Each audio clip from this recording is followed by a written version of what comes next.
Milí učitelé matematiky, vítáme vás v aplikaci Math for Teacher.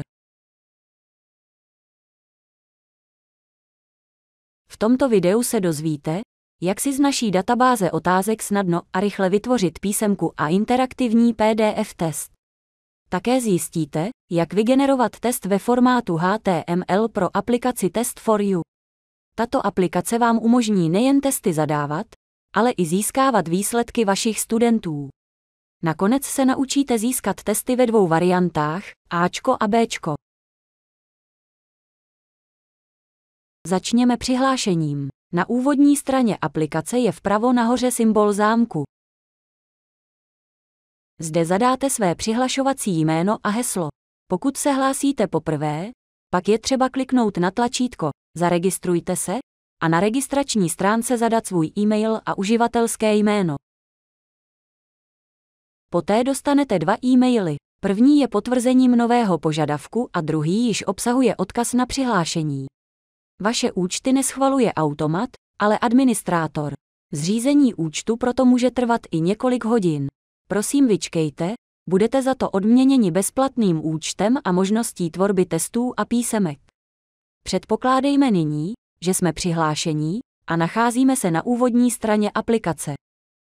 V horní liště můžeme vybrat jazyk, k dispozici je angličtina, čeština, španělština, polština a slovenština.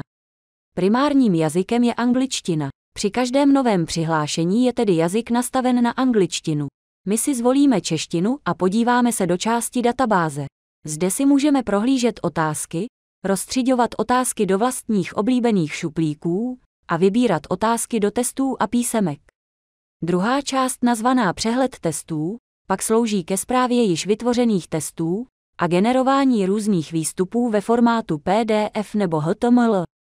Této části bude věnováno druhé video. Pojďme se podívat do databáze otázek. Určitě už víme, z jakého tématu si chceme test vytvořit.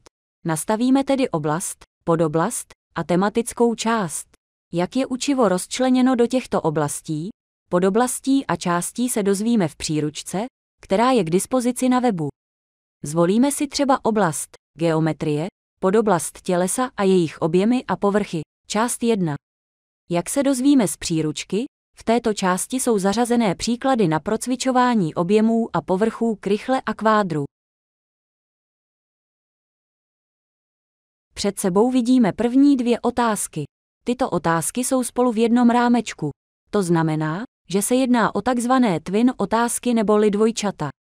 Jedná se o otázky, které jsou velmi podobné jak obsahem, tak obtížností a mohou být použity při tvorbě dvou variant písemek, varianty A a varianty B. Takových dvojic otázek je v databázi asi 2000. Otázky, které nejsou ve společném rámečku, jsou pak takzvané single, neboli samostatné otázky. Chceme-li tvořit dvě varianty písemek, pak si můžeme takové twin otázky vyfiltrovat. Další příznak, který u těchto otázek vidíme, je žluté éčko v levém horním rohu otázky. Tak poznáme takzvané easy otázky. To jsou otázky, které mohou být vyřešeny z hlavy, tedy bez tužky a papíru. Databáze nyní obsahuje asi 2000 takových otázek. Ty mohou být využity například pro rychlé opakování látky na začátku hodiny. Poslední políčko, které je určeno k filtrování otázek, je nazváno oblíbené položky. Zde si můžeme vyfiltrovat například otázky, které jsme si zařadili do oblíbeného šuplíku s názvem domácí úkol nebo soutěž. Takové šuplíky si ale musíme nejprve vytvořit. Pojďme se podívat, jak si je můžeme založit a nastavit. K nastavení oblíbených šuplíků slouží ikona ozubeného kolečka v modré liště. Kromě oblíbených šuplíků si také můžeme nastavit používané tematické oblasti. Pouze tyto oblasti se nám pak budou zobrazovat v rozbalovacím menu databáze. Pokud tedy nebudeme v nejbližší době vyučovat například komplexní čísla a diferenciální počet, pak si tyto oblasti odznačíme. Tím se nám zlepší přehlednost rozbalovacího menu. Nastavení lze samozřejmě kdykoliv změnit. V druhé části stránky si pak založíme šuplíky pro své oblíbené otázky. Databáze nyní obsahuje téměř 6000 otázek. Ty se liší v mnoha ohledech, v obtížnosti, délce výpočtu, Některé otázky jsou spíše drillovacího charakteru a jiné zase vyžadují nápad. Podle typu otázek se může lišit i jejich použití ve výuce. Některé otázky se nám budou hodit pro domácí úkoly, jiné pro samostatnou práci v hodině nebo pro rychlé opakování na začátku hodiny. Můžeme také vybrat těžší otázky vhodné pro nadanější studenty, například do semináře. Možností, jak si rozstřídit otázky, je spousta. A k tomu slouží právě část Mé oblíbené. Můžeme si založit až 10 oblíbených šuplíků pro své oblíbené otázky. Každému šuplíku oblíbených vymyslíme název a vybereme unikátní ikonu. Jak již bylo řečeno, názvy lze volit například podle využití: domácí úkol, seminář, test, 5minutovka, soutěž, nebo podle obtížnosti, například lehké, těžké, nebo jakkoliv jinak. Toto nastavení pak zůstane funkční pro všechna další přihlášení a práci s databází.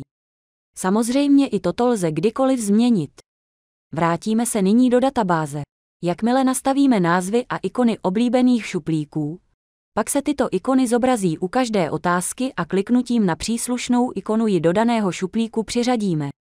Pak lze dle těchto oblíbených také filtrovat.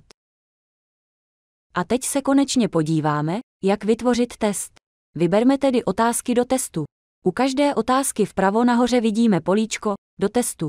Za kliknutím políčka tuto otázku vybereme. Jakmile máme otázky vybrané, přesuneme se pomocí modrého tlačítka Vytvořit test do formuláře nastavení testu. Zde si můžeme vybrané otázky prohlédnout, některé otázky odebrat, změnit pořadí otázek, nové přidat a zadat název testu.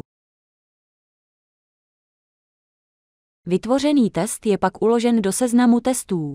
Jedná se o jakousi definici testu, ze které lze nyní vytvořit různé výstupy, například písemku ve formátu PDF, určenou přímo k tisku, nebo interaktivní PDF test, nebo HTML test, který budou studenti řešit v nové aplikaci Test for You. Všechny tyto varianty probereme v dalším videu. Na závěr ještě jedna užitečná rada k tvorbě 2 variant testů. Chceme-li použít twin otázky, pak zaškrtneme políčko do testu pouze u jedné otázky z dvojice. Otázka, kterou zaškrtneme, bude zařazena do Ačka. Druhá otázka z dvojice pak bude ve variantě B. Přitom varianta B bude vytvořena automaticky. Pokud se rozhodneme zaškrtnout obě twin otázky, pak budou obě zařazeny do obou variant testu, do Ačka i do Bčka. Podobně, pokud vybereme takzvanou single otázku, která dvojče nemá, pak bude tato otázka zařazena také do obou variant testu. Podívejme se na ukázku 2 variant písemek ve formě PDF určených k tisku, dále na interaktivní PDF test, ve kterém můžou studenti sami zaklikávat, a na 2 varianty HTML testů, ke kterým se studenti dostanou pomocí aplikace Test for You, o které se více dozvíte v dalším videu.